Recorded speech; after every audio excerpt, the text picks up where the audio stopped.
what is his career and the legacy, of all that he left us? What does that mean to you as someone who's had the opportunity, the opportunity, to work on a project together, you guys, on that set, this experience, this unrepeatable event. Lovecraft Country, which you guys did with that, is an unrepeatable event. What you've done with the subject is an unrepeatable event. What you're going to do with King Richard is an unrepeatable event. And just given Michael's passing, like, what does it, as you reflect now on that, like, what is his body of work and all that he's left? What does that mean to you and how it's impacted, your career and how you will move forward?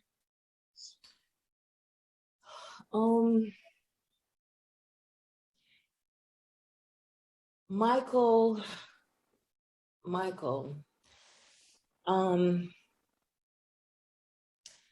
first of all, when I started Lovecraft, I was in a moment of transition when I started Lovecraft, personally and professionally. And I was a wounded person. And Michael, without knowing it, started that healing process for me, just by being who he was, professionally, personally with some other stuff, but professionally, I was really going through it, just questioning myself and questioning my choices and questioning my ability to do it. Do you know what I mean? Wow. My ability to do it, And I had been in a professional situation where I was around people who were far more successful than I was. And just their way of working was different from mine. And so it made me think, well, if I did it like they did it, maybe I would be more successful. Yeah. And so I get it. I came to Lovecraft with that energy, feeling like, feeling at a deficit. I know the feeling. Oh my gosh. Yeah, feeling at a deficit. And so I came to that job feeling like, oh, if I did it like somebody else, I would be better. And then I did one scene with Michael, first scene I did with him. And I watched how he worked. And I watched somebody move around in the space, move around on that set, move around in the world. And all he cared about was getting it right. All he cared about was getting it right.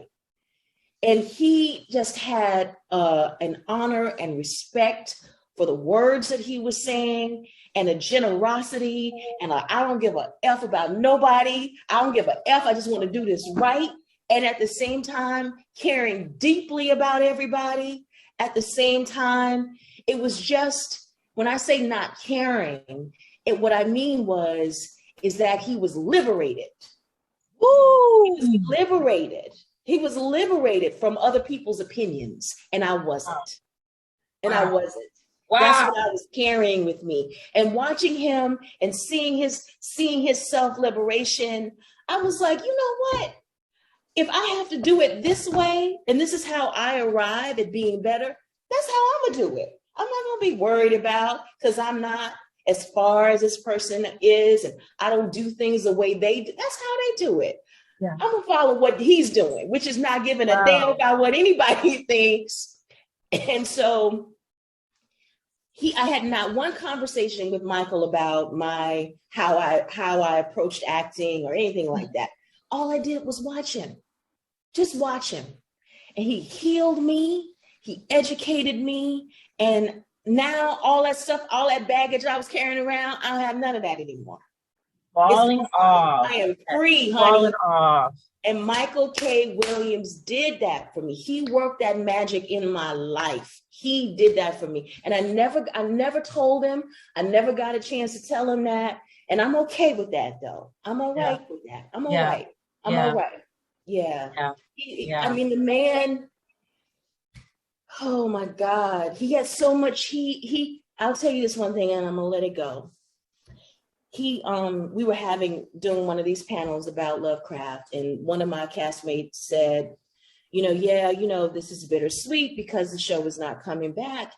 And Michael said, in his wisdom and brilliance, and he said, no, it's not bittersweet. Lovecraft did what it was supposed to do.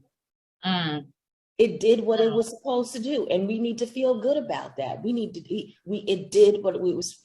And when he said that, I'm like, okay, I'm free again. You know what I mean? Wow. He freed me again, freed me from the pain of, Lovecraft is not coming back. He said that, and it was like, Lovecraft did what it was supposed to do. And so I think that about him in my grief. And I got to tell you, I'm better now, but I was really angry and really effed up, and I still have seconds, but it's not as bad. It's not as bad as it was, 2 weeks ago. And hopefully I'll continue to get better about it. If you can get better about it's something. It's a process. It's a process. Yeah. Yeah. But what I was saying is that I feel like Michael did what he was supposed to do. Yeah. Because I don't know one person in these conversations, many conversations that I've had about him, that didn't have anything other than he was an angel.